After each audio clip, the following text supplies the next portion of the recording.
Buenas tardes. Vamos a empezar. Hoy es la última conferencia de la semana del aula popular. El plato fuerte de la semana, digamos.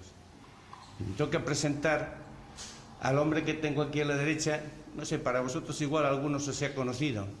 Escuchar en Los Mentideros de Gijón un tal José Luis García Rubén. Bien, este hombre que tengo el honor de tener aquí al lado, que con 13 años ya escuchaba caer mientras asistía a clases de francés el ruido de las bombas, y que su maestro dijo que no suspendían el examen por más bombas que cayeran, porque no era ocasión de dejar de suspender un examen porque estuvieran bombardeando Gijón. Empezó a adquirir ahí su compromiso. Años más tarde, en Francia, ya en los campos de concentración, con 16 años, el francés que aprendía cuando caían las bombas le servía para ser intérprete con los compañeros y los carceleros que los cuidaban. A partir de ahí, toda una vida de compromiso durante más de 70 años, hasta llegar a estos días en los que estamos y con la que nos está cayendo, y aquí lo tenemos, al pie del cañón, como siempre, y resistiendo hasta el final. Con todos nosotros, José Luis García Rubén. Gracias.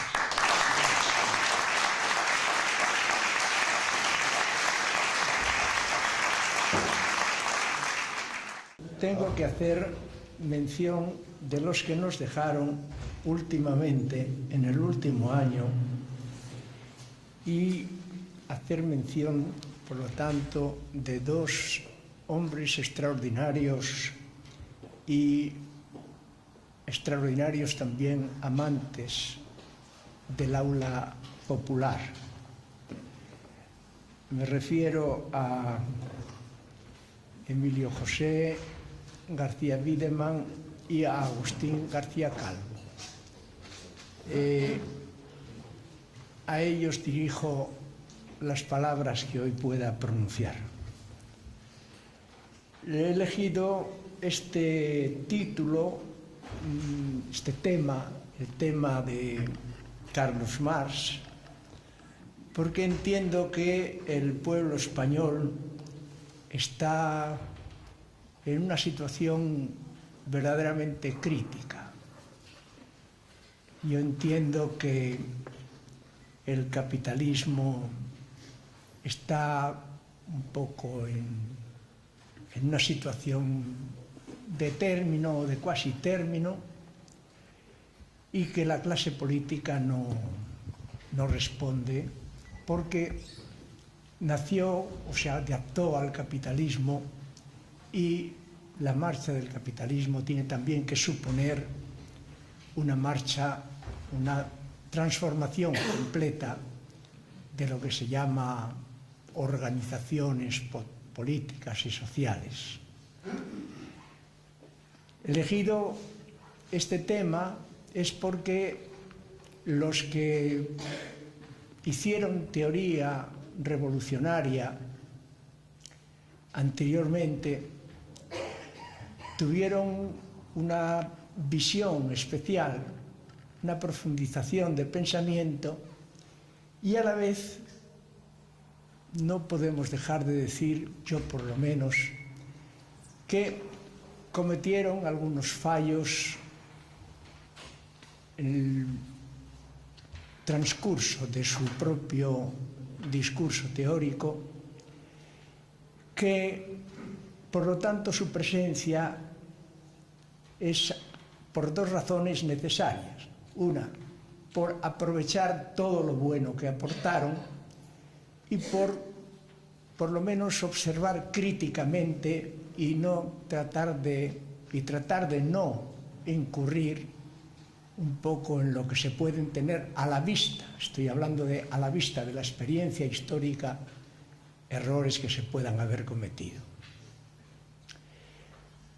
Esta es la razón de que me haya ocupado o haya propuesto yo para esta charla el tema de Carlos Marx. El título que yo doy a este trabajo mío de ahora es el de Evolución y vaivén en el pensamiento de Carlos Marx. Este título hay que entenderlo no solamente en el sentido descriptivo de seguir o proseguir un poco cronológicamente la obra de Carlos Marx, sino también en el sentido crítico de que desde un punto de vista de una voluntad revolucionaria inicial,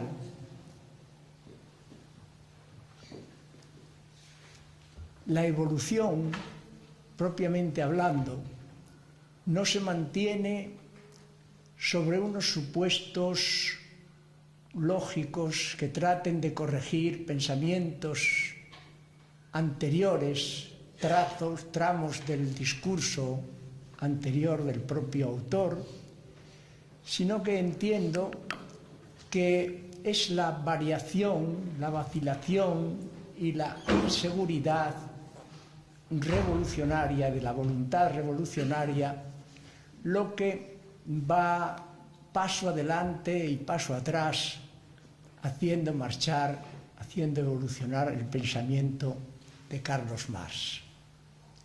Por lo tanto, entiendo que la evolución tiene una relación muy estrecha con la propia vida del autor, y hay que tener en cuenta esta vida del autor, estas relaciones personales con determinados personajes, para sacar de ello consecuencias que el propio discurso teórico no nos soluciona.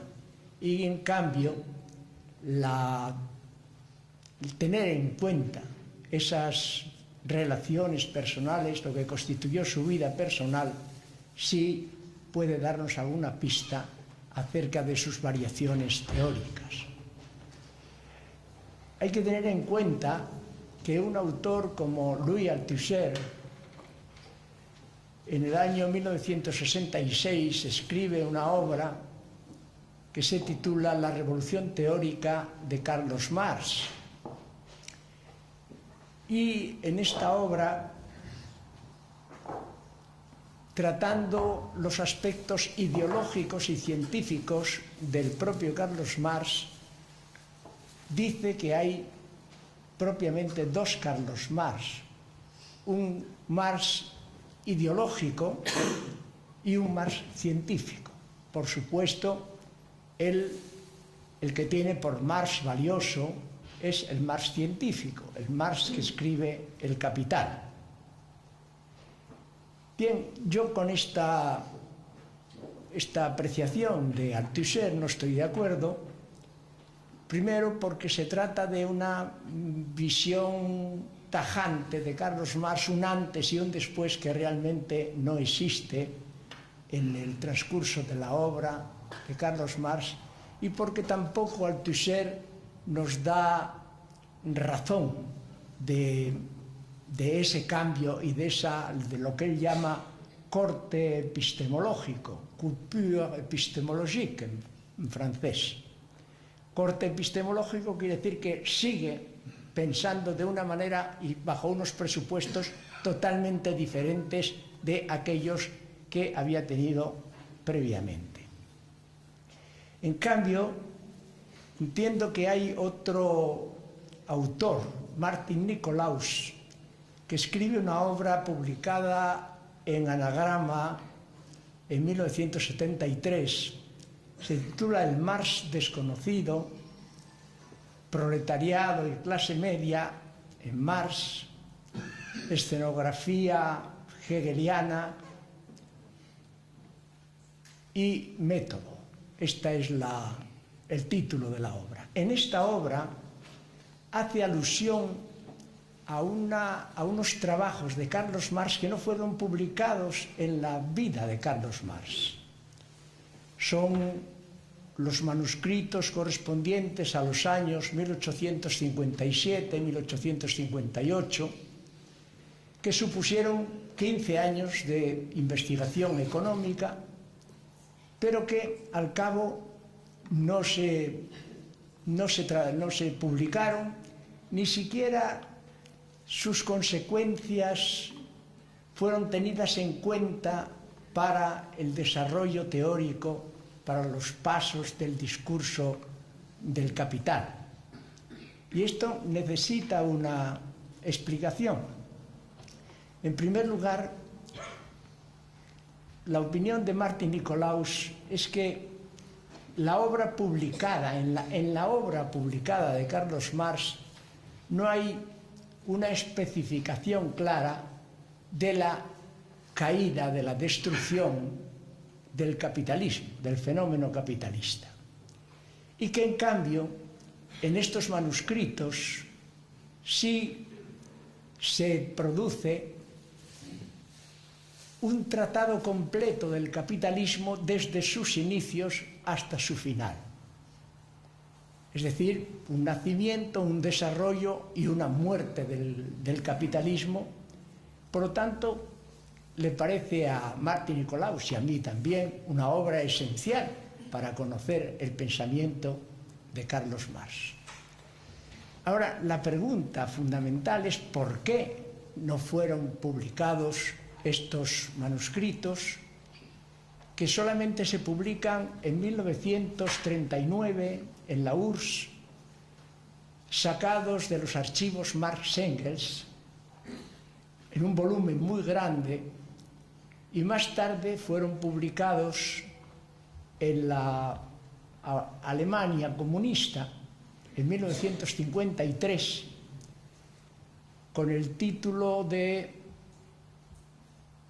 Fundamentos de la crítica o para la crítica de la economía política, los famosos Grundrisse, los Grundrisse der Kritik der politischen Ökonomie, que es el título en alemán.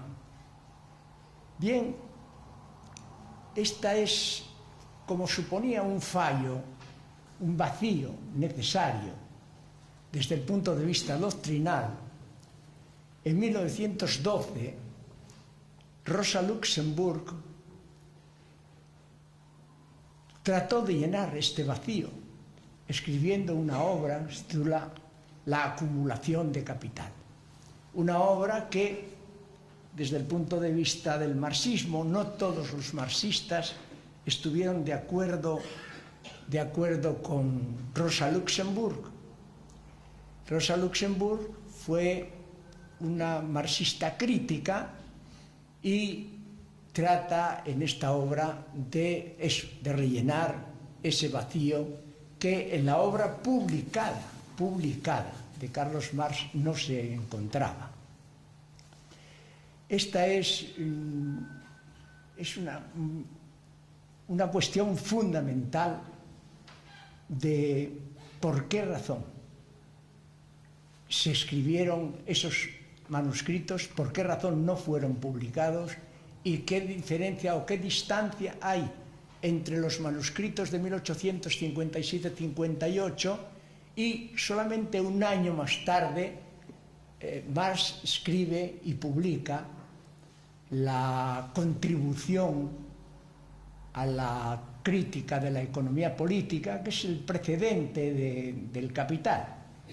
El Capital se publicará el primer tomo en 1867, pero si existiera una ruptura epistemológica, como dice Althusser, se daría precisamente entre los manuscritos del 57-58 y la contribución a la economía política. Esto es lo importante. Ahora, el interés de Marx por la economía pues aparece ya en los manuscritos del 44, lo que se llama de 1844 manuscritos económico-filosóficos, que tampoco fueron publicados en vida de Marx. Fueron publicados por primera vez en el año 1932, pero aquí, a España, la publicación de esos manuscritos económico-filosóficos solamente acaece en los años 60 adelantados, 65, 67, por ahí anda la cosa. Bien, de este año, precisamente, del año 44, data una cosa que para mi tesis, por lo menos, tiene una importancia fundamental, que es el conocimiento, la amistad que Marx trabó con Federico Engels. Federico Engels había escrito un trabajo que es esbozo para la crítica de la economía nacional. Y en este trabajo Engels hace una crítica furibunda del capitalismo, diciendo que la explotación obrera por parte del capitalismo era una explotación criminal, ignominiosa, y que esto había que corregirlo de una manera moral y racional, porque si no, dice, en breve sobrevendrá una monstruosa, dice él, monstruosa revolución social. Esto tiene importancia, y esto lo tengo en cuenta yo a lo largo de mi trabajo. Este temor de Engels a la revolución social obrera es lo que yo creo que contaminó a lo largo de su larga amistad, su larga convivencia clásica así con Federico Engels, porque evidentemente chocaba inicialmente con Marx. Marx sí era partidario de una revolución obrera. Pero en el caso de Federico Engels se trataba de una revolución burguesa. Él habló de una revolución burguesa y participó en una revolución burguesa, la revolución burguesa del 48 en Alemania, de 1848. Pero siempre la revolución, es decir, para superar la situación de una revolución burguesa, social, obrera, que él tenía por monstruosa o de efectos monstruosos, siempre dio un poco la salida de una solución evolutiva, emanatista, y este fue en principio el choque con Carlos Marx. Y lo que nos llama la atención es que aquel primer Carlos Marx de los años 43, 44, que es un Marx radicalmente revolucionario, activo, peticionario de la revolución obrera, sumamente radical en la crítica, sumamente además demandador de una práctica revolucionaria real, diaria, cotidiana, pues en realidad el tratamiento con Engels no se derivaba de una especie de diálogo positivo, creativo, porque digamos que la estructura mental de Carlos Marx era bastante superior a la de Federico Engels, no podía recibir nada positivo, pero un tratamiento de larguísimos años, muy íntimo, muy familiar, muy estrecho, podía dar lugar, seguramente en mi opinión, dio lugar a una especie de coacción moral subconsciente que pudo haber influido, digamos, en el debilitamiento de la voluntad inicial revolucionaria del propio Carlos Marx. ¿Cómo pensaba Engels? Pues Engels, justamente del año 42, antes del 44, antes de escribir su esbozo de la economía nacional, Engels escribe un tratado que se titula Schelling y la revelación. Ahora, Schelling era un filósofo idealista, tuvo mucha relación con Hegel a lo largo de toda su vida y continuaron tratando de mejorarlo y de superarlo el idealismo trascendental de Immanuel Kant. Ya desde Kant hay el interés de completar este idealismo trascendental con un estudio de o con una dedicación teórica a la vida práctica. Por eso Kant, que escribe la crítica de la razón pura, junto a ella escribe también la crítica de la razón práctica. Es decir, el mundo de lo práctico empieza a tener interés para ellos. Schelling, por ejemplo, que suscribía el idealismo trascendental, pues se aplica a los estudios de química y de biología, como Kant se había dedicado a los estudios de mecánica. Esta forma de racionalismo, que es un idealismo que quiere ocuparse de las cosas prácticas, pero que no llega, es decir, quiere servirse, por tanto, de un aspecto material del mundo, pero tratado desde un punto de vista ideal, desde un idealismo. Esto da lugar a una especie de idealismo travestido que yo entiendo que acompañó la vida de Engels constantemente y que dio lugar a que Engels llegara a hacer un poco un materialismo dialéctico en el que Marx no quería entrar. Marx quería atenerse al materialismo histórico, pero a pesar de que se negó Marx a seguir y a tener en cuenta, en fin, esa universalización que Engels pedía en un tratado suyo que se llama La dialéctica de la naturaleza, donde sigue la filosofía de la naturaleza del propio Hegel, es un dato manifiesto de que no podía haber entre el Marx primitivo de voluntad revolucionaria cabal, no podía haber, digamos, un entendimiento claro y natural con aquella posición de Engels. Ahora, ¿cuáles fueron los comienzos de la acción revolucionaria de Carlos Marx? Hay tres obras iniciales que son fundamentales. Del año 43 escribe primeramente la crítica del derecho público en Hegel, donde dice que las diferencias civiles tienen poca importancia porque los ricos y los pobres eran políticamente iguales a partir de la Revolución Francesa.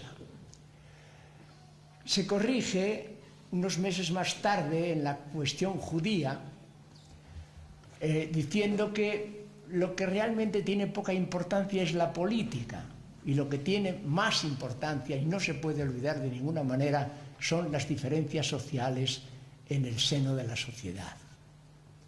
Y unos meses más tarde, ya entre el invierno inicial del año 43 y el invierno subsiguiente del año 44, escribe la crítica de la filosofía del derecho en Hegel, donde ya toma una posición claramente y decididamente revolucionaria.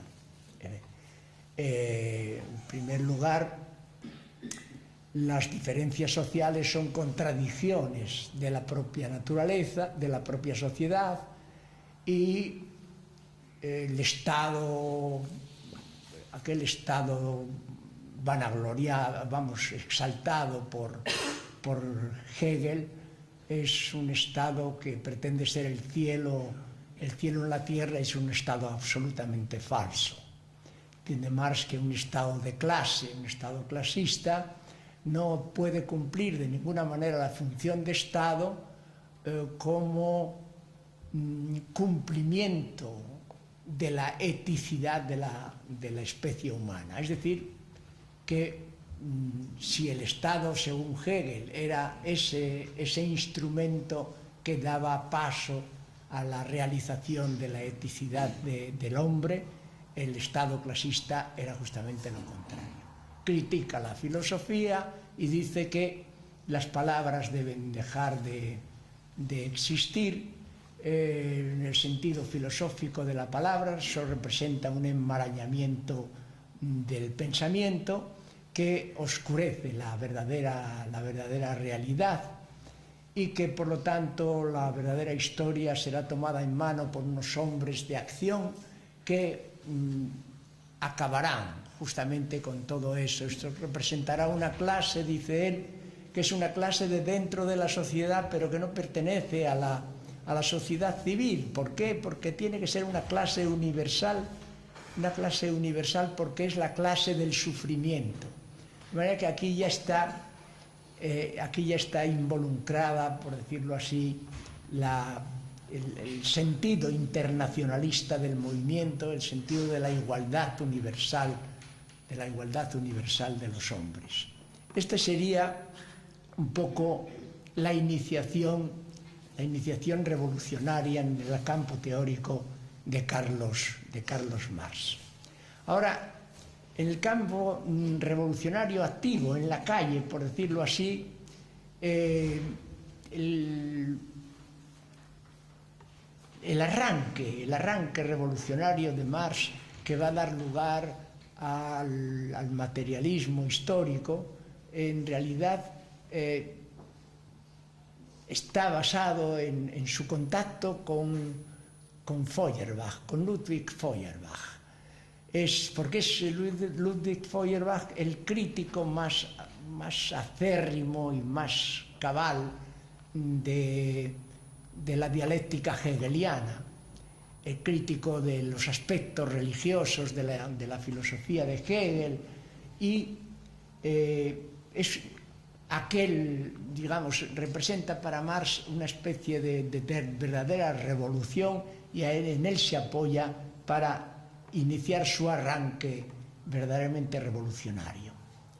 Ahora, hay dos personajes que funcionan al lado de Marx muy primariamente en los años 44, incluso antes del 44, que son Arnold Ruhe y Moses Hess. Tiene importancia sobre todo este Moses Hess porque tuvo un largo contacto con Marx. Moses Hess militó con Marx en la Liga de los Justos, militó con Marx en la Liga Comunista también.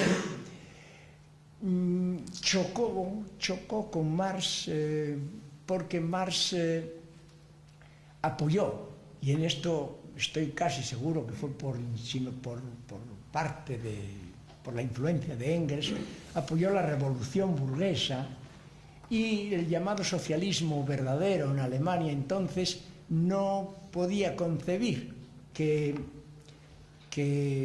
un pensamiento que trata de transformar la sociedad de manera radical, como era el socialismo verdadero, pudiera dar su ayuda a una revolución burguesa. Chocó entonces y después ya rompió definitivamente con Marx por la acción de Marx en la Internacional, en la Asociación Internacional de Trabajadores. Imputó a Marx un comportamiento antiético y rompió con él. Marx entonces se defendió diciendo que no era legítimo apelar a la moral de la sociedad existente para enfrentarse a elementos que estaban destinados a transformar esa sociedad y a imponer, digamos, nuevas normas morales a esa sociedad. Lo que ocurría era que el socialismo verdadero entendía que los valores éticos son valores absolutos, y para Marx no tenían este carácter absoluto los valores éticos, y entendían los socialistas verdaderos que si se llegaba a imponer un socialismo que no tuviera conciencia del carácter absoluto de los valores éticos podía transformarse en una forma autoritaria de gobierno que repetiría los mismos errores de la etapa capitalista burguesa. Eso es lo fundamental. Sin embargo, Moses Hess siempre fue un admirador total de Carlos Marx, ¿no? Decía que Carlos Marx representaba el pensamiento más profundo y la ironía más consistente.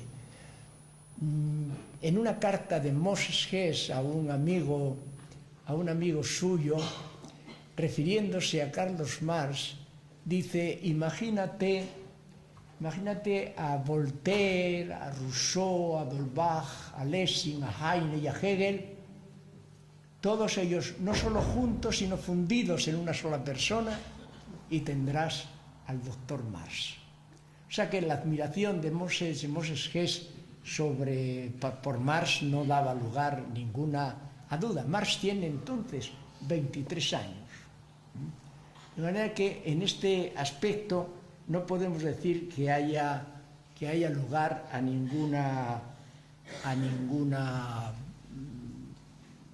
cuestión interna solapada por parte de Moses Hess. Bien, en el año 44 tiene lo importante desde el punto de vista teórico que sucede en Carlos Marx es su amistad con Proudhon, con Pierre-Joseph Proudhon. Aquí es donde, digamos, lo que había sido hasta entonces una especie de Marx libertario y que podía coincidir en muchos aspectos con el propio Proudhon, empiezan a desgajarse, y es donde yo, desde mi punto de vista, se empieza a ver claramente la influencia negativa de Engels en el pensamiento de Marx. Marx decía de Proudhon que era el hombre llamado a llevar el socialismo utópico al socialismo científico. Y desde ese punto le alababa en gran medida. Pero Marx tenía la idea de formar un grupo intelectual europeo que dirigiera prácticamente a la clase obrera europea y por lo tanto universal. En este sentido, en abril del año 1846, escribe una carta a Proudhon proponiéndole formar parte de ese grupo, un grupo, dice él, destinado a investigaciones de carácter científico y a ejercer una especie de vigilancia sobre los escritos populares acerca del socialismo, etc. En el mayo siguiente, Proudhon le contesta diciendo que no tiene ningún inconveniente en pertenecer a ese grupo, pero le pone en antecedentes de que él profesa un antidogmatismo casi total, casi absoluto en el orden económico. Y por otro lado, también el propio Proudhon le dice que hay que tener cuidado de no crear nuevos dogmatismos y sobre todo que ese tribunal no se convierta en una especie de jefatura de una nueva intolerancia.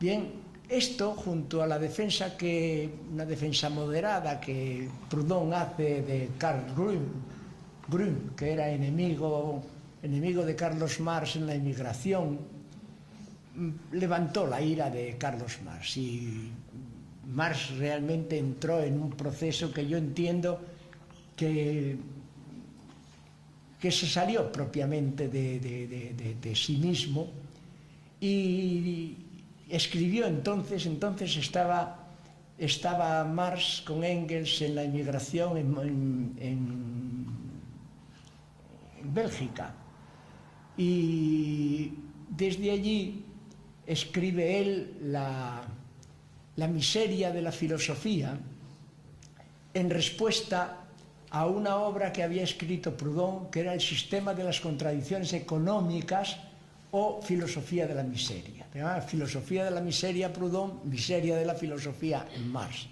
Esto indica un poco ya, digamos, el aspecto activo puesto en marcha de la fuerza irónica del propio Marx. Bien, en esta obra, que es una obra que tiene, desde mi punto de vista, muchos defectos, y creo desde el punto de vista marxista también, que es efecto más bien producida en gran medida por el estado de excitación mental en que se encontraba Marx. En esa obra, que arremete fuertemente contra Proudhon, sobre todo por una razón. En fin, entre las muchas cosas que critica de Proudhon, critica que Proudhon no concedía al trabajo el carácter de valor. Proudhon decía, si se concede al trabajo el carácter de valor, es simplemente en atención a las potencialidades que hay contenidas en el trabajo, no porque el trabajo sea una verdadera mercancía. Y dice más, dice en ese sentido, el hablar del valor del trabajo es una expresión metafórica. Y esto enciende un poco la ira de Proudhon, de Marx, quiero decir, cómo llamar expresión metafórica al valor del trabajo. Sin embargo, hay en la obra de Carlos Marx, no solamente en El Capital, sino en otros lugares de la obra de Marx, hay muchas referencias, es decir, muchos pensamientos del propio Proudhon en la obra del sistema de las contradicciones económicas que son tomados, son aceptados, pero sin mencionar al propio Proudhon. De manera que Marx, por ejemplo, en El Capital, respondiendo a esta cuestión de Proudhon sobre el valor del trabajo, en El Capital, en la página me parece que es 270 de la edición del Capital publicada en el Fondo de Cultura de México, dice, en fin, el valor del trabajo es una expresión imaginaria de algo que es material, que es el proceso productivo, etcétera, etcétera. Pero daros cuenta que critica a Proudhon por decir que el valor del trabajo es una expresión metafórica, y él dice en El Capital que el trabajo o el valor del trabajo es una expresión imaginaria. De manera que se trataba más bien de una polémica interna momentánea, pero hay en realidad muchas cosas comunes, que el propio Proudhon, que no critica la obra aparte, en un libro aparte, sino que hace anotaciones en la obra del propio Marx, señala que hay una gran relación entre los dos, y que son dos espíritus en realidad muy afines, ¿no? Hasta el extremo de que Proudhon dice lo que debe pensar el autor es que yo pienso, Marx piensa lo mismo que yo, los dos pensamos lo mismo, pero yo lo he escrito antes que él, y eso lo que el lector tiene que deducir es que el propio Marx, después de haberme leído a mí, en fin, lamenta el haber pensado como yo. hay una gran semejanza y sobre todo yo la semejanza para mí la busco en un hecho material clave, y es que desde el punto de vista de la valoración de lo político, en la obra La miseria de la filosofía, Marx dice como objetivo la política es funesta, es rechazable, e incluso es un error como método. De manera que si rechaza la política como finalidad y rechaza la política como método, indudablemente hay una gran proximidad entre Proudhon y Marx.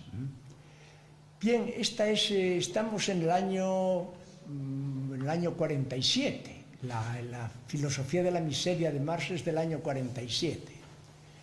Y en el año 47 hay otra obra importante de Carlos Marx. Marx en esa época pertenece ya a la Liga Comunista y escribe el Manifiesto Comunista.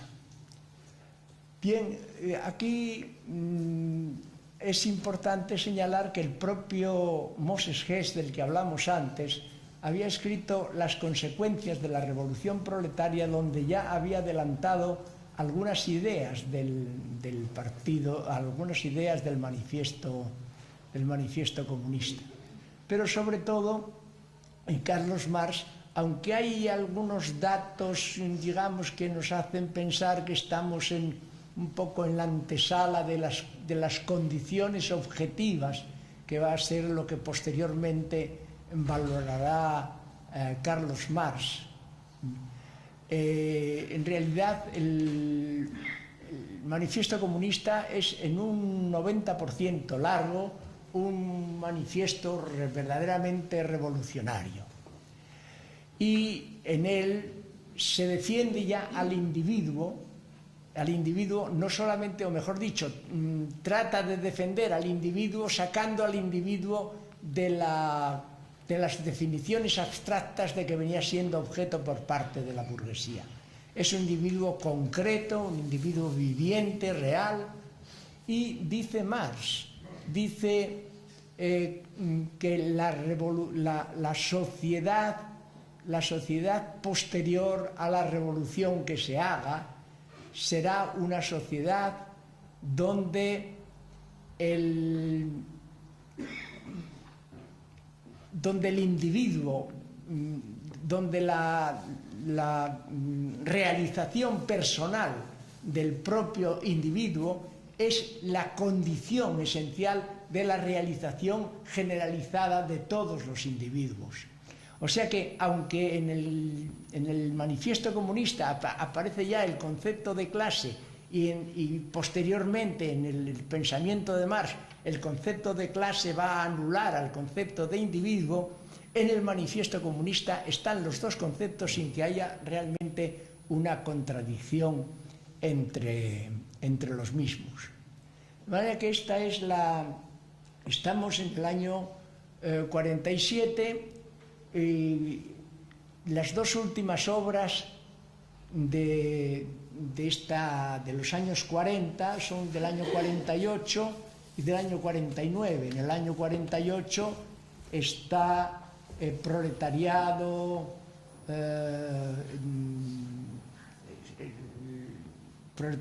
y... Perdón, estoy en ¿cómo se llama? Bueno, la otra obra es el juicio sobre el cambio social y sobre el cambio económico. Bien, en estas dos obras Carlos Marx trata ya los pensamientos de carácter económico, por ejemplo, el concepto de valor de trabajo, el concepto de valor de uso, valor de cambio, el concepto de mercancía, el concepto de lo que llamaban la ley de bronce, que era una manera de obtener un salario acomodada a la pura subsistencia del obrero. Aquí, en esta situación, es importante también tener en cuenta una cosa, y es que el concepto de alienación, que en Hegel había tenido un carácter puramente filosófico, era un extrañamiento, salida de sí mismo, y que en Feuerbach había tenido un carácter más positivo, se trataba de la pérdida de un valor positivo por motivos de carácter ideológico. En Marx el concepto de alienación es ya un concepto claramente económico. Es una Entfremdung, si era una Entäuserung, una salida de sí mismo, un extrañamiento.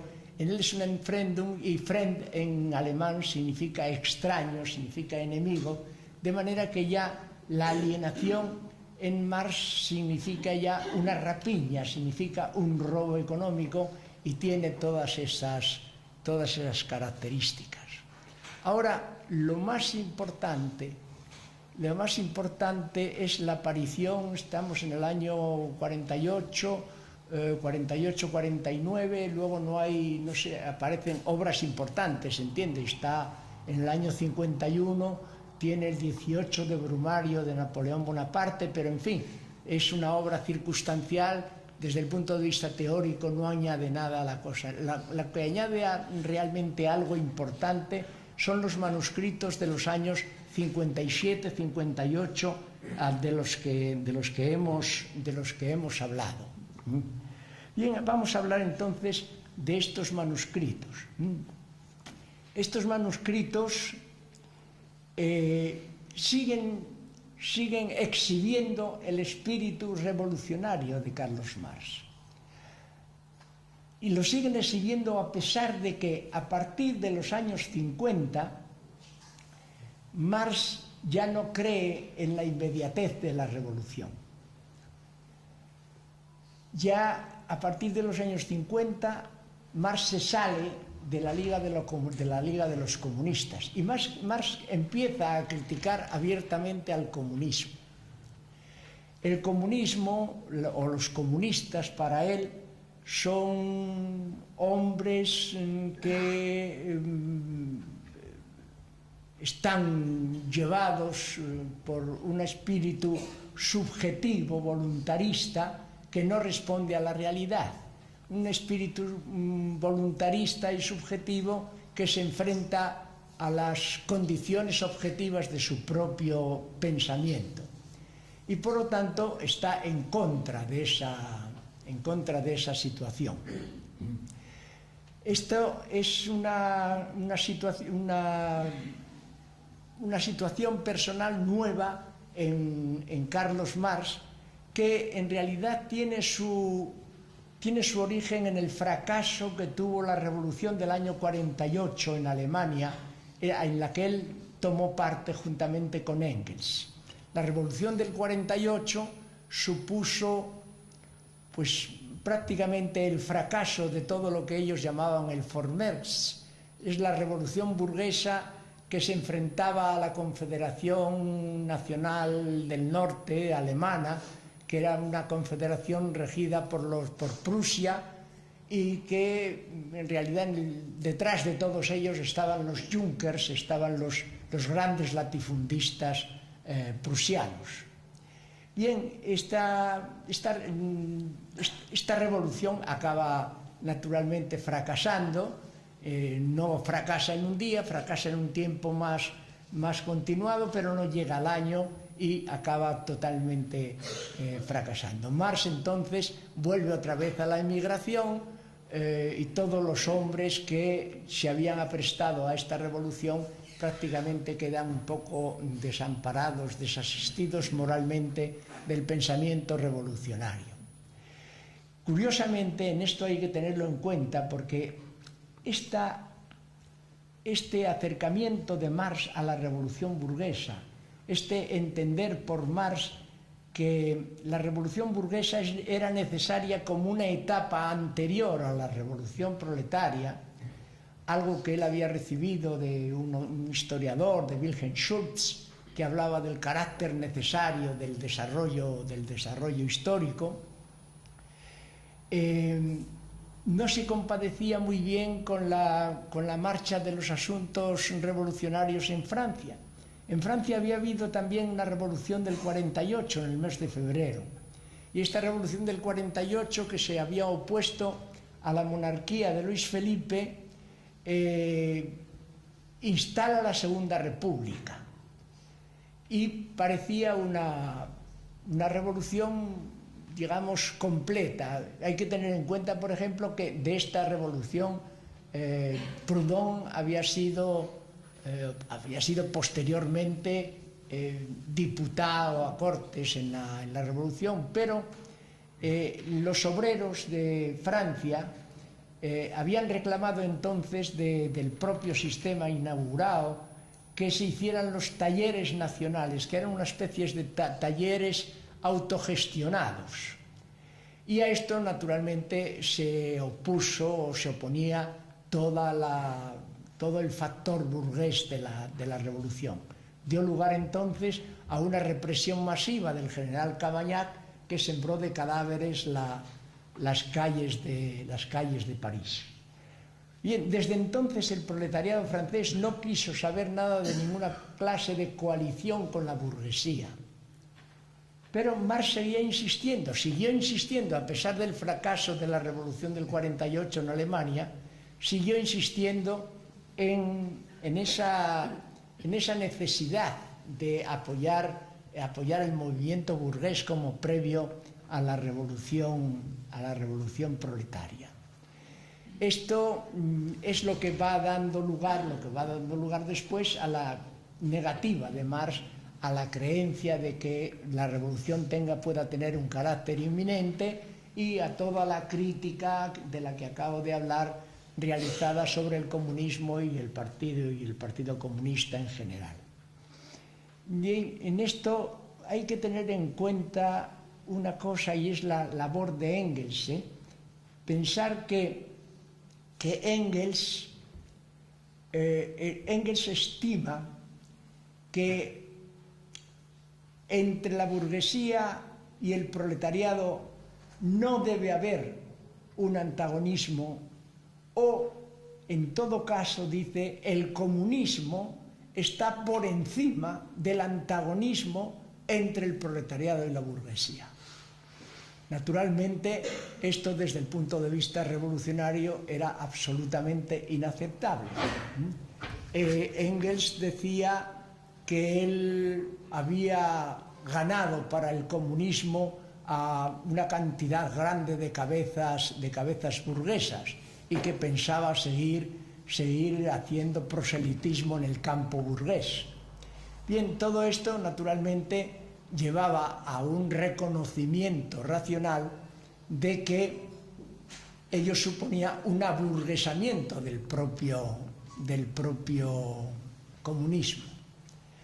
Bien, en realidad estaba, por lo tanto, Engels, hay que saber o tener en cuenta que Engels era hijo de un fabricante de Manchester, un fabricante de tejidos de Manchester, y que trabajó en la empresa de su padre casi constantemente, ¿no?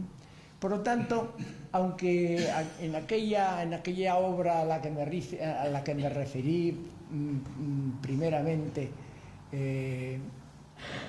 criticaba la forma de explotación del capitalismo sobre la clase obrera, en realidad lo que sería un poco la posición que hoy puede ocupar Susan George y otros elementos por el estilo, que son críticos del capitalismo pero que no son anticapitalistas, es decir, que se trata de una reforma del capitalismo en el sentido de humanizarlo algo, pero manteniendo el sistema como estaba. Y él entendía la cosa de esta manera, lo que suponía entonces que no daban importancia a la lucha de clases. Y esto es fundamental, esto sí que va a influir realmente en el propio pensamiento de Carlos Marx. Esta lucha de clases, por influencia con Engels, va dejándose sentir cada vez menos valorada en el pensamiento de Carlos Marx, y llega a convertirse prácticamente en una pura palabra, en fin, algo que tenga un valor latente, una entidad latente, más que un hecho real. Por ejemplo, esto aparece sobre todo cuando Marx empieza a querer dar el paso a lo que podríamos llamar el método científico de su pensamiento. Bien, en un momento en que trata de definir si la economía política puede ser una disciplina científica o no, dice que la economía política tratada por los burgueses no puede ser nunca una ciencia. No puede ser nunca una ciencia, dice, porque ignora, primero, trata al capitalismo como si el capitalismo no tuviera alternativa de ninguna clase, y segundo, ignora un componente fundamental del capitalismo, que es la clase obrera. Y entonces añade todavía algo más concreto. Dice, la economía política solamente puede ser una ciencia mientras la lucha de clases sea latente y se exprese solamente en casos excepcionales. Esto es importante. Daros cuenta entonces que diríamos, bueno, entonces la lucha de clases, ¿para qué sirve o qué es? Es decir, da la impresión de que para Marx entonces, para afirmar su labor como investigador científico de la economía política, necesitaba que la lucha de clases tuviera un carácter latente y se expresara solo excepcionalmente. Bueno, supone entonces que, desde luego, no tiene la lucha de clases como algo que sea reconocido como un hecho real y activo, sino como una palabra, algo que necesitamos para referirnos a ella. Y se refiere a ella porque sin ella para Marx no hay economía científica, o no hay carácter científico de la economía política. De manera que esta es una cuestión fundamental, la pérdida, el alejamiento del concepto de la lucha de clases por parte de Marx. Y esto tiene una importancia capital, porque en el futuro el comunismo, ya dijimos, que va dejando de ser propiamente un movimiento real para ser más bien una idea, algo abstracto en lo que se mueven masas de capital, masas humanas, bienes, maquinarias, en fin, elementos de toda clase son movidos en ese movimiento, pero un movimiento que los trasciende y que tiene más un valor por sí mismo o una finalidad en sí mismo por encima de las propias cosas movidas.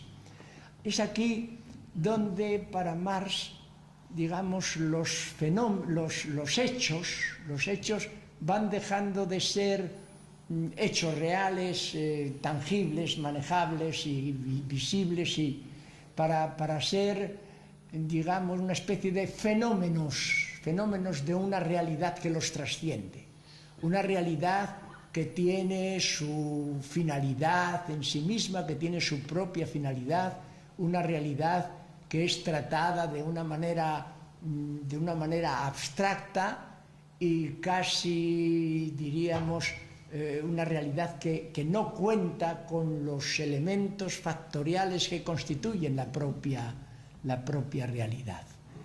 Es un alejamiento, esto ya más tarde lo van a definir claramente otros autores, ese alejamiento de la realidad, de la superficie de la realidad y de la propia realidad misma. Bien, esto es, digamos, lo que constituiría este nuevo movimiento, el nuevo movimiento de los manuscritos del año 57-58. En el año 57-58 Marx toma conciencia o toma contacto un poco con lo que puede ser este trabajo excedente de Ricardo y empieza por dar mucho más valor a la plusvalía. Hasta entonces, en los trabajos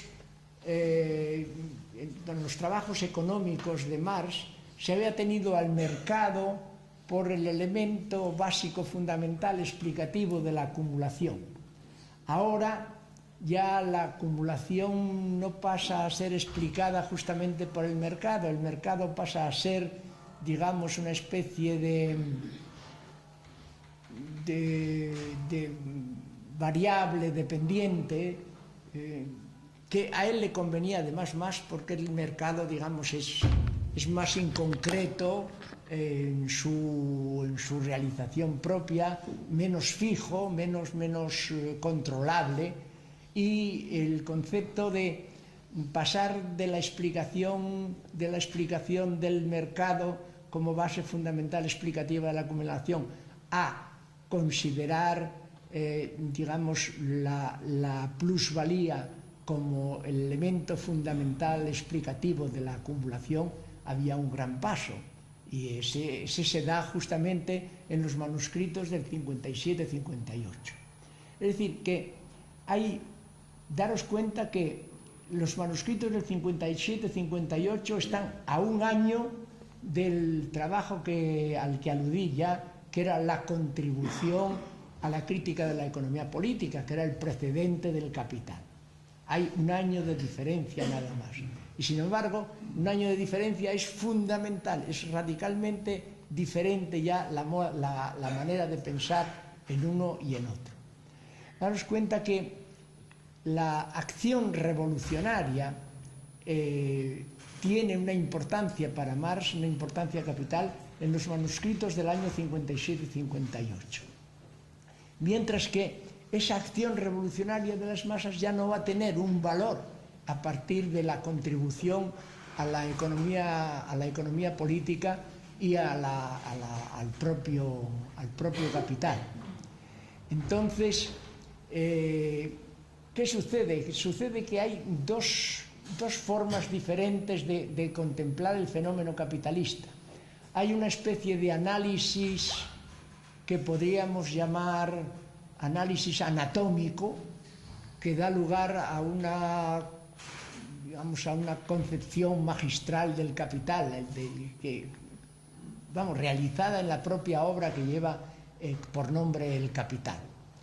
Y, en cambio, el análisis propio de los manuscritos del 57-58, el análisis de los Grundrisse, es más bien un análisis fisiológico, es decir, un análisis donde se tiene en cuenta el movimiento real. Daros cuenta que, por ejemplo, en El Capital no se refleja la influencia que los movimientos obreros tienen en las alternancias de estrategia del capital. Es natural y, digamos, es algo visible para cualquiera que sigue el movimiento obrero, cómo el capital se va adaptando o va cambiando según los movimientos sociales obreros se van manifestando de una manera o de otra. Pues bien, tal cosa no existe en el Capital y sí existe, en cambio, como cosa fundamental en los manuscritos. hay algo fundamental también diferente, y es que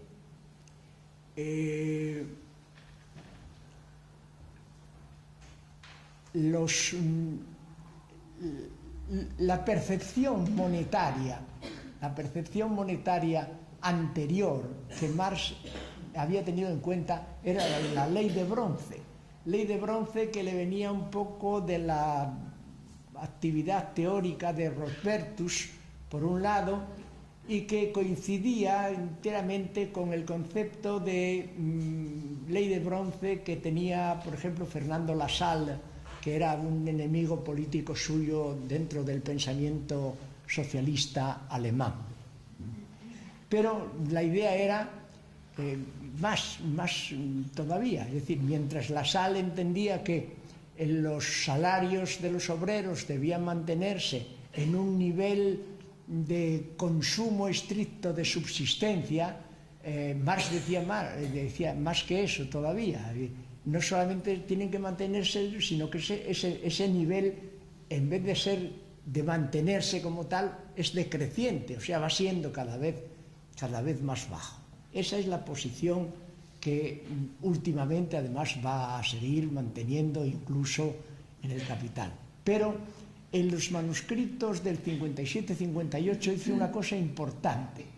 Dice, el Capital no estará maduro para la revolución hasta tanto los obreros no hayan superado el nivel de consumo por encima del nivel de subsistencia, del grado de subsistencia, e incluso del goce del trabajo excedente como una necesidad general.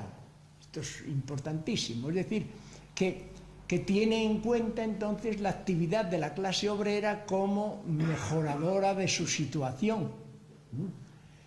Y también de esta época es otra afirmación en la que dice que es contra Malthus, por ejemplo, que es una idea absurda la de creer que el trabajo excedente solamente puede ser consumido por los sirvientes y no pueda ser consumido por la propia clase trabajadora. Es decir, que así como en el Capital no se tiene en cuenta los efectos que la lucha trabajadora tiene en los cambios de estrategia del capital, aquí en lo que podríamos llamar análisis fisiológico frente al análisis anatómico, sí se tiene en cuenta fundamentalmente eso. Claro, la razón es que se ha dado paso, es decir, ha tomado contacto con la teoría del excedente de Ricardo, ha sustituido el mercado. El mercado deja de ser ya la base fundamental explicativa de la acumulación para ser, digamos, el productivismo en general, y esto es una acentuación de lo que podríamos llamar el economicismo en la teoría de Carlos Marx. Bien, daros cuenta que todo esto sucede en el año 58, esos manuscritos no se publicarán, quedarán en la penumbra hasta 1939, como dije, pero por otro lado, estos manuscritos tienen una importancia fundamental en el desarrollo de la teoría revolucionaria de Marx. Sin embargo, un año más tarde, como os decía, en la contribución a la crítica de la economía política, Marx dice que el capital solamente sucumbirá cuando por sí mismo se agote. Es decir, que toda aquella no apreciación de la acción obrera, etcétera, etcétera, que pudiera transformar activamente el capital, etcétera, pues pasa a no tener importancia, y el capital debe desaparecer cuando por sí mismo se agote. Y dice más, dice una frase, dice: ningún orden social desaparece hasta tanto no se han desarrollado todas las fuerzas productivas contenidas en él, o potencialmente contenidas en él. De manera que, según esto, y desde el punto de vista propiamente obrero, pues vamos a echarnos a dormir hasta que el capital desaparezca por sí mismo, se agote y tal. Y quiere decir que desde el punto de vista de la acción revolucionaria hay un cambio radical entre los manuscritos de 1857 y el capital, y vamos, la contribución a la economía política y el capital mismo. Esto es, digamos, una distancia fundamental. Aquí es donde hay que explicar, o habría que explicar, esto ya necesitaríamos más tiempo para justificar si es el concepto de acumulación mismo el que le permite a Carlos Marx decir que el capitalismo se va a agotar por sí mismo una vez que haya una concentración muy grande de capital, y que esa concentración muy grande de capital en forma de monopolio suponga un empobrecimiento absoluto de la clase trabajadora. Esto para él sería el dato definitivo a partir del cual se produciría. No dice tampoco cómo se produce ni cómo se produciría, dice que este es el momento del cambio cualitativo, pero no dice de qué manera. Es decir, si ha de haber una revolución, una acción revolucionaria, de eso no habla en absoluto. Parece como si desapareciera, es decir, se acaba un sistema y empieza otro, de una manera absolutamente mecánica. Es en realidad, hay una situación que no se contiene en la teoría de Carlos Marx, que es justamente qué pinta la acción humana. La acción como acción humana pinta realmente poco. Es decir, pintaba mucho en el primer Marx, en el Marx joven, en el Marx de los manuscritos y en los Marx hasta los años 50. Pero en cuanto a partir de los años 50 empieza a tenerse en cuenta las condiciones objetivas y el concepto de realidad deja de ser un concepto de realidad propia para ser un concepto puramente abstracto, a pesar de que Marx, digamos, diga lo contrario con palabras, pero el hecho cabal si es este. Entonces nos encontramos con esa situación, precisamente, esa situación en la que no vemos cómo lo que predominan son las condiciones objetivas.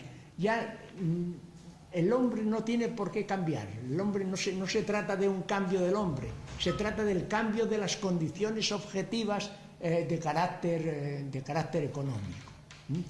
Es decir, que en el tratamiento de la economía, Marx va teniendo cada vez más las acciones humanas como las acciones voluntaristas, como puras acciones subjetivas que o bien no pintan nada o bien no tienen ninguna eficacia en la transformación social. Lo que tiene eficacia en la transformación social son las condiciones objetivas que se realizan por encima de toda voluntad, es decir, como si fuera una cosa fatalmente mecánica. El hecho es que sí encontramos eso en Carlos Marx, encontramos que un poco quizá por su necesidad de justificar esa última situación de penuria absoluta de la clase obrera y de enriquecimiento absoluto del monopolio, etcétera, etcétera, que dé lugar a ese cambio cualitativo de la sociedad, pues Marx se ve obligado a un poco presentar los diferentes pasos sociales de una manera mecánica, de una manera totalmente obligada por encima de la voluntad humana. Lo importante, por lo tanto, es esto: acción humana o no acción humana. Y la acción humana va perdiendo importancia en Carlos Marx a favor del desarrollo de esas condiciones objetivas, etcétera, etcétera. Que el conocimiento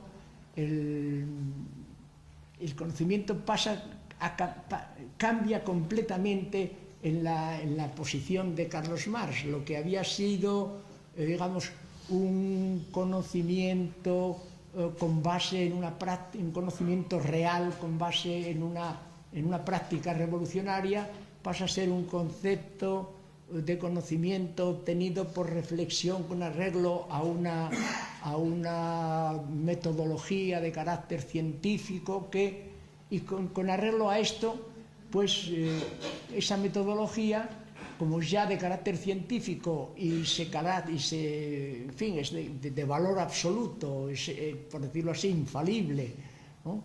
Es científica, en una palabra, pues ya entonces se convierte en una teoría que se permite considerar a la teoría revolucionaria no como una investigación de la acción revolucionaria de las masas para ser una investigación destinada a dirigir desde arriba a las propias masas. Es decir, lo que suponía dejar de convertir a las masas en sujeto revolucionario para convertirlas en un objeto revolucionario manejado por un pensamiento exterior a ellas, lo que supone necesariamente una cosificación de las propias. Bien, a todo esto llega Marx como consecuencia de su convencimiento absoluto de que la teoría debe ser una teoría de carácter científico, que la metodología debe discurrir por estos cauces, de que de lo que se trata no es, y esto es importante, no se trata de adaptar ya la realidad, de adaptar la realidad a la idea, sino de adaptar la idea a la realidad.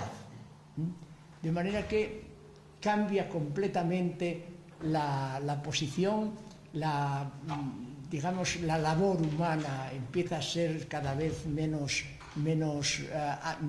activa y menos valedera, y lo que importan son esas condiciones objetivas que se van desarrollando. Esto es lo que, desde el punto de vista del método, le hace a Marx volver al hegelianismo de manera abierta. Bien, Marx y Hegel nunca, aunque en la segunda edición del primer tomo del Capital, Marx dice que su método no solamente es diferente, solamente es distinto del de Hegel, sino que es contrario al de Hegel. Seguramente dice esto porque habrá tenido unas críticas a la propia publicación del primer tomo, pero en realidad la vuelta a Hegel es una cosa manifiesta en el propio Marx, y que, por ejemplo, Georgi Lukács, por ejemplo, exalta y no solamente reconoce, sino también lo exalta, ¿no? Y esto lo hace por una razón. Esta vuelta a Hegel la hace porque, para huir del cuantitativismo de Ricardo, que en último término reconocía el valor de cambio como una relación puramente cuantitativa, y él necesitaba, en la detección del propio valor, necesitaba el concepto de esencia. Entendía que para alcanzar el concepto de esencia necesitaba un nuevo método, y que Hegel le ofrecía este nuevo método. En realidad, con el nuevo método hegeliano, lo que se hace es acentuar, digamos, el economicismo en Marx. Y no solamente el economicismo, sino el determinismo economicista. De manera que esta es la situación. La situación es que la economía llega a ser para Marx lo mismo que era el espíritu para Hegel. Es una entidad digamos, abstracta que va recorriendo la historia y que para él recorre la economía. La economía lo dicta todo, los cambios económicos son determinantes de la persona, los cambios económicos son determinantes de los cambios sociales o de la estructura social, etcétera, etcétera. Y en la medida en que todo esto así, lo que va aminorándose cada vez más es el factor humano.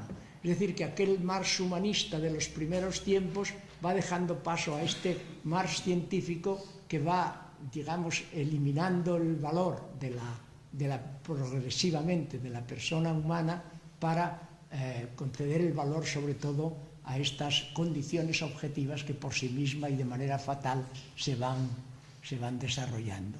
De manera que el método es fundamentalmente un método hegeliano, el que acaba prevaleciendo en el escrito del Capital, del Capital y de la contribución a la economía política. Y es realmente, digamos, una gran pérdida para el pensamiento revolucionario de Carlos Marx.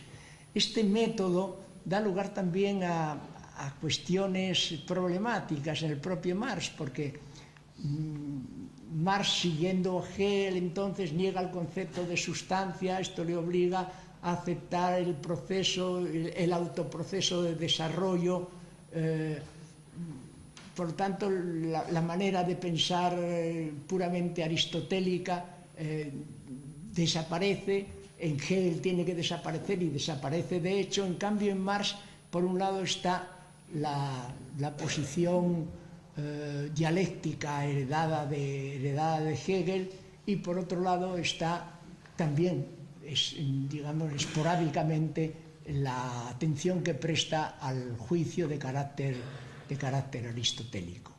Hay una mezcolanza de factores y de medios que también oscurece la propia doctrina de Marx y se da lugar a contradicciones. Por ejemplo, respecto al concepto de propiedad, Marx empieza aristotélicamente negando que la propiedad, la cualidad se entiende, ¿no?, sea, digamos, algo nacido de una relación, sino que influye en esa relación. Por tanto, la propiedad o la cualidad tiene un carácter esencial, que es una esencia propia. Hay un libro de J. Zeleny, que es La estructura económica del Capital, en la que coincide con otros investigadores de Marx, Struve, Mankiewicz y otros tal, que coinciden también en valorar esa prestación de atención de Marx a la forma aristotélica del pensamiento, a la forma de juicio aristotélico. Pero a la vez señalan las contradicciones que hay, porque mientras en una parte de Marx encontramos que la propiedad tiene una esencia propia y por eso puede influir en relaciones, en otras partes de Marx aparece que la propiedad es producto de una relación entre los hombres y sus trabajos, ¿no? Entonces hay un verdadero embrollo de planteamientos, como consecuencia de estas dos maneras, de estas diferentes metodologías de las que Marx se sirve. Otra cosa en la que coinciden estos autores, me refiero a Zeleny, Struve, Mankiewicz y estos, es que Marx se aparta de la realidad, de la superficie de la realidad y del decurso de la realidad, y que pasa a justificar idealmente las necesidades internas de esa realidad. Y por lo tanto sería ya un Marx que pretende, por un lado, atender a la realidad y atender a los hechos reales y a los hechos en sí mismos como tales, y por otro lado está digamos, su apartamiento de ellos, que además el propio Marx justifica en una parte no recuerdo si es, me parece que es en parece que es en los propios manuscritos del 57 o posteriormente, no lo recuerdo bien esto, pero el propio Marx indica que esa separación entre la realidad y lo que piensa es el producto de una cabeza pensante, dice él, que no hace nada más que interpretar el mundo de la única manera que puede ser interpretado. Es decir, que la abstracción es algo normal, a lo que hay que atender o en lo que caemos siempre, pero naturalmente hay una diferencia entre una forma de abstracción que sigue teniendo en cuenta el contacto con la realidad y una forma de abstracción que se aparta completamente de la realidad y empieza a operar por sí misma. De manera que esto es también importante. Otra cosa, también yo no quisiera extenderme mucho, pero vamos, ya que esto voy a pasar unos minutos para que haya coloquio. Me refiero al determinismo económico en Marx, ¿no? Hay una contradicción aquí en Marx, por un lado, en la crítica que hace a Feuerbach, donde dice que las condiciones son modificadas por los hombres, donde entonces el hombre es modificador de las situaciones materiales y por tanto dueño de su propio destino. En otro aspecto dice que el hombre es un producto social y por lo tanto es algo determinado por la propia sociedad. Ahora bien, si Marx llega a la conclusión de que los factores económicos son los determinantes de las estructuras sociales y el hombre, él afirma que es un producto social, el hombre está económicamente determinado.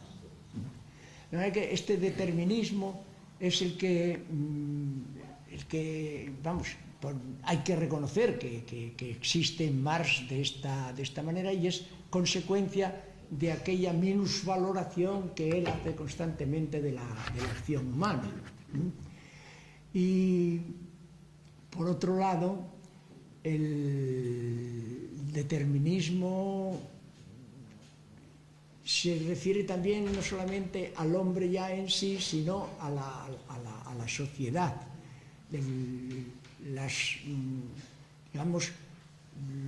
Las condiciones sociales o las fuerzas productivas determinan las relaciones de producción y las relaciones de producción determinan la estructuración social con todo lo que conlleva en el orden superestructural, ¿no? Bien, entonces hay determinismo económico, es decir, la superestructura ideológica que es en la política, la cultura, los sentimientos, etcétera, etcétera, son un efecto de la economía, de la base económica. Por tanto, la base económica no solamente condiciona, sino que determina la superestructura ideológica. Bien, esto ya en este año, en este siglo, la gente ya no, en este siglo y anterior, ya en el siglo XIX, no lo acepta, vamos, porque hay suficientes razones para ver que la superestructura ideológica, la política, el pensamiento, la cultura, etcétera, etcétera, influye en la base económica y la determina en ocasiones, etcétera, etcétera. Bien, entonces ante esto, Marx ha muerto en 1883, se trata de ver qué responde Engels a todo esto. Engels dice entonces, bueno, que sí, que en aquella época estaban Marx y él tan metidos en la cosa que no tenían tiempo a ver la razón de la existencia de algunas realidades que pudieran colaborar con la economía en la superestructura ideológica, ni siquiera desde la superestructura ideológica en la base económica.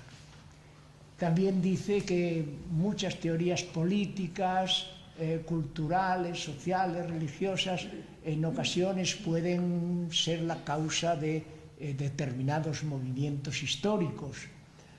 Bueno, pero no satisfacen las respuestas de Engels, porque no son respuestas propiamente a lo que se le pregunta. Y entonces ya se decide a dar una respuesta explicativa y dice que la base económica, la infraestructura económica determina la superestructura ideológica, pero que una vez establecida y hecha y construida la superestructura ideológica, a su vez reinfluye en la base económica, transformándola. Y a esto Max Weber le dice, bueno, ¿y eso por qué no puede decirse al revés? ¿Por qué no puede decirse que la base económica determina la superestructura ideológica determina la base económica y que esta, una vez establecida y tal, a su vez reinfluye en la... Claro, a esto Marx, Engels no sabe responder. En fin, los marxistas posteriores no entendían que esto no era una respuesta, la respuesta de Engels no era una respuesta marxista, no la aceptaban y seguían ateniéndose un poco a la posición primitiva.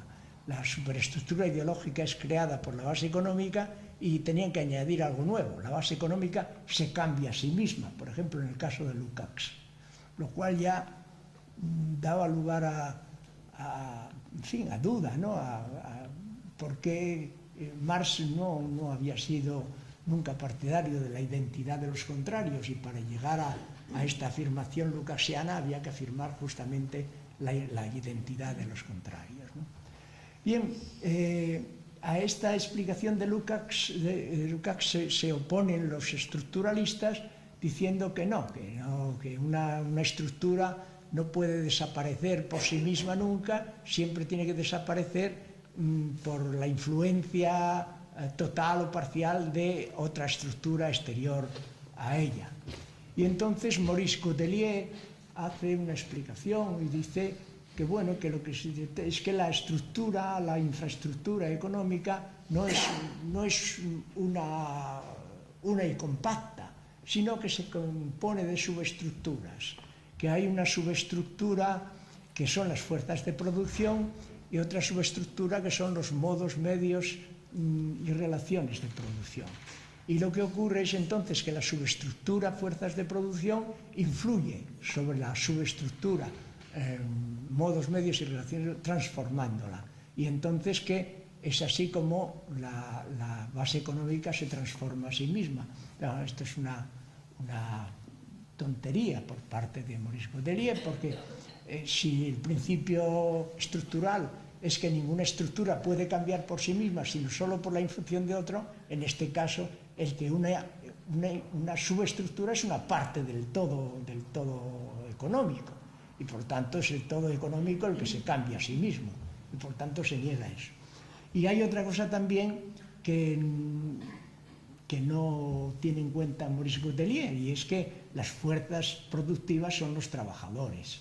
Y los trabajadores, los obreros, viven tanto en el campo económico como en el campo ideológico. Es decir, por un lado producen y por otro lado piensan y tienen sus relaciones.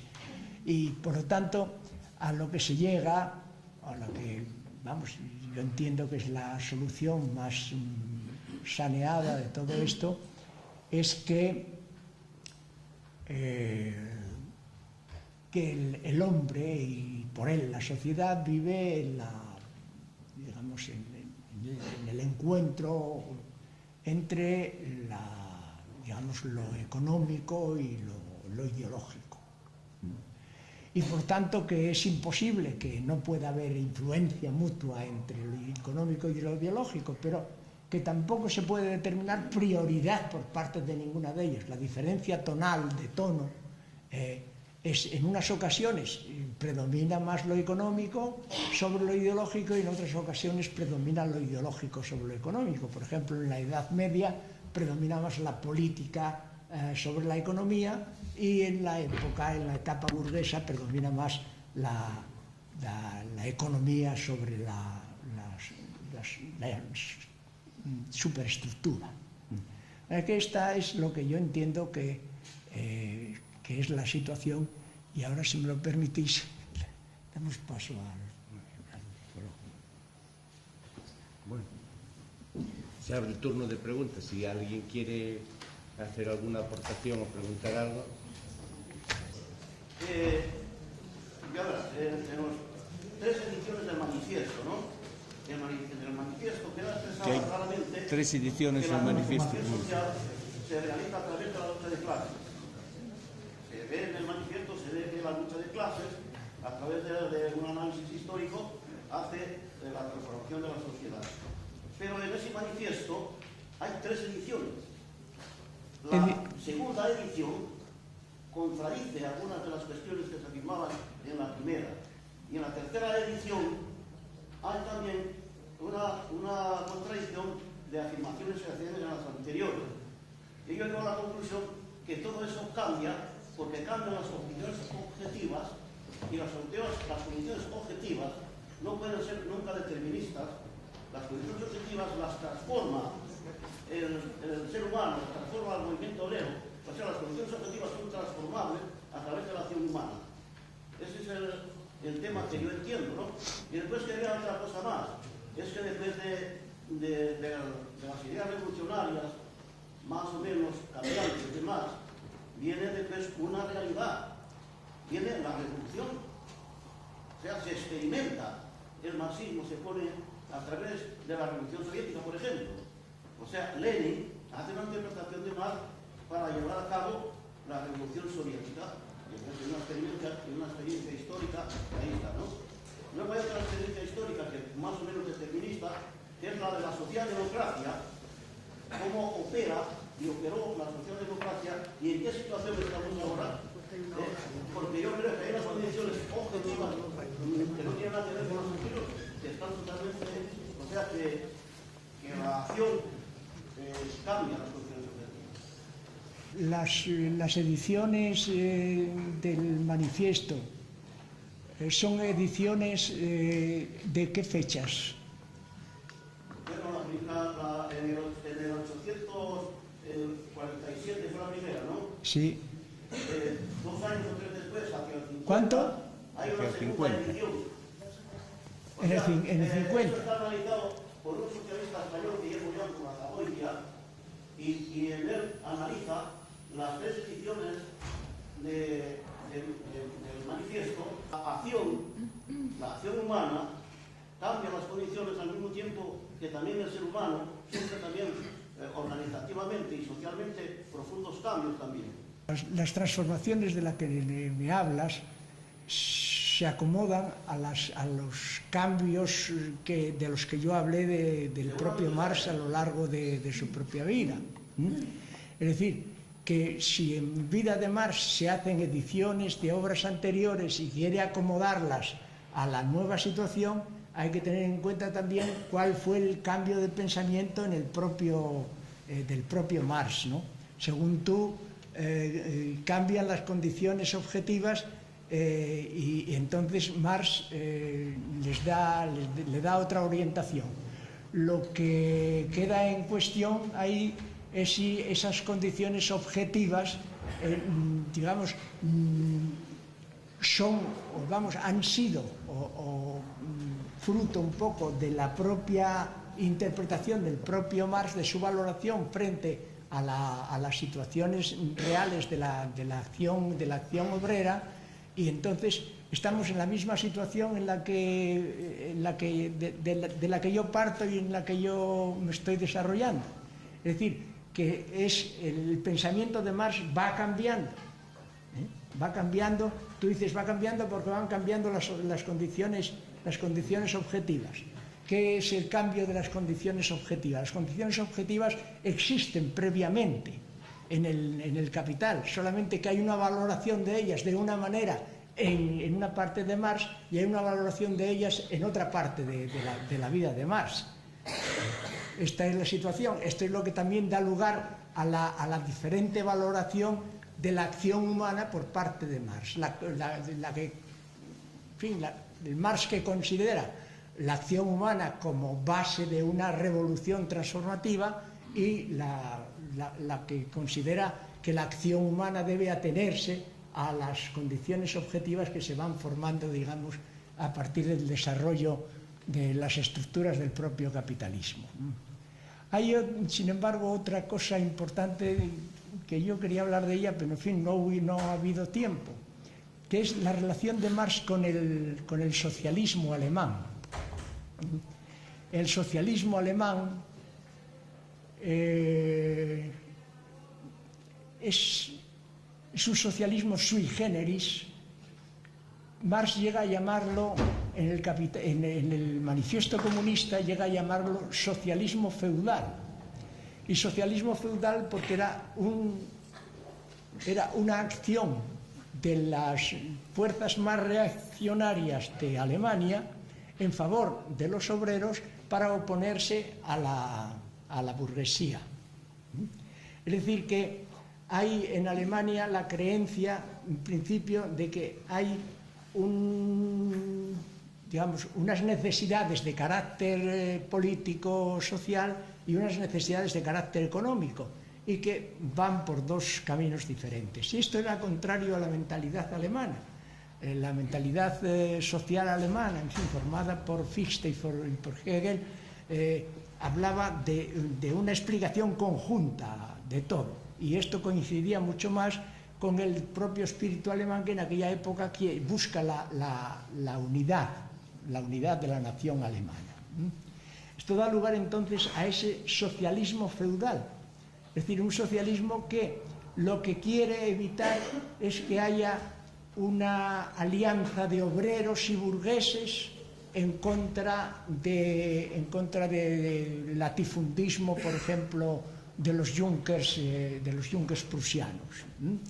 Y esto no solamente existe por parte de Bismarck, sino también por parte de Rothbertus, del profesor Carlo, del socialismo de cátedra, de la escuela histórica.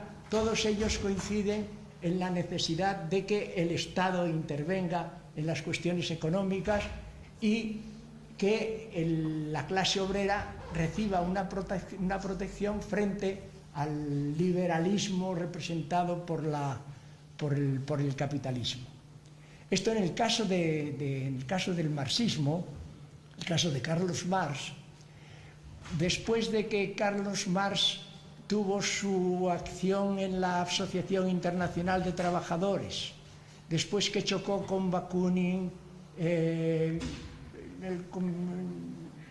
el Congreso no antes del Congreso de La Haya, ya en el Congreso de Basilea, ya triunfa la posición bakuninista de la colectivización de los medios de producción, a la que era contraria él, y lo que da lugar a que después haga la conferencia de Londres y para ello tome contacto con los socialistas alemanes para tener una fuerza superior y poder echar prácticamente de la Asociación Internacional de Trabajadores a Bakunin y compañía. Hay una cosa importante ahí, y es que la acción de Engels y de Marx en esa tarea busca no solamente la eliminación del sector bakuninista, sino que lo que busca es el cambio de estatutos, y cambia el artículo 8º por el cual la clase obrera debía de participar ya en los parlamentos, meterse en la política, etcétera, etcétera. Bien, esto es lo que ya da lugar a una derivación del marxismo que desde mi punto de vista está muy en relación con toda la evolución que va sufriendo Marx desde mi punto de vista por influencia de Engels, pero que llega a la conclusión de que necesitan tratar con el llamado socialismo alemán. Por supuesto, cuando se habla del socialismo alemán no se habla del socialismo verdadero, con el que ya había ruptura porque los socialistas verdaderos alemanes no querían ninguna clase de contaminación de carácter político. Pero aquí de lo que se está buscando es de hacer una media. Cuando Kohler, por ejemplo, en la historia del socialismo, dice que el socialismo alemán es un socialismo revolucionario de carácter burgués, que está influido por un imperativo de carácter filosófico, etcétera, etcétera, señala claramente cuál es la esencia, digamos, de lo que constituía el socialismo alemán. De manera que cuando Marx se decide a tomar contacto con el socialismo alemán, trata de buscar una media de todos esos socialismos y encaja, por decirlo así, en ello. Es decir, que el paso a la política que por lo tanto ya está negando aquella posición de la que yo hablé de Marx en la miseria de la filosofía, en donde está en contra de la política como finalidad e incluso como método. Ahí ya se da ese paso, pero al darse ese paso, digamos, yo lo llamo el paso socialdemocrático de Carlos Marx, que se realiza en la mayor parte de eso después de la muerte del propio Carlos Marx. Carlos Marx muere en el año 83 y todo esto ya se empieza ese paso socialdemocrático en vida de Marx, pero sobre todo en la muerte de Marx. Bien, pues todo esto, de todo esto hay que deducir que ese socialismo, digamos, parlamentario al que se accede, deja de ser un socialismo de carácter revolucionario. Es claramente ya un socialismo reformista, de manera que el paso de ese reformismo al reformismo revisionista de Bernstein, por ejemplo, no hay ningún paso forzado, se da de una manera natural. Es decir, el marxismo metido en la política y reconociendo esa adhesión a ese tipo de socialismos es el que da lugar a la socialdemocracia posterior, que tiene, en fin, la historia la conocemos y en los momentos presentes tenemos ya muchos más argumentos para juzgarla. Gracias.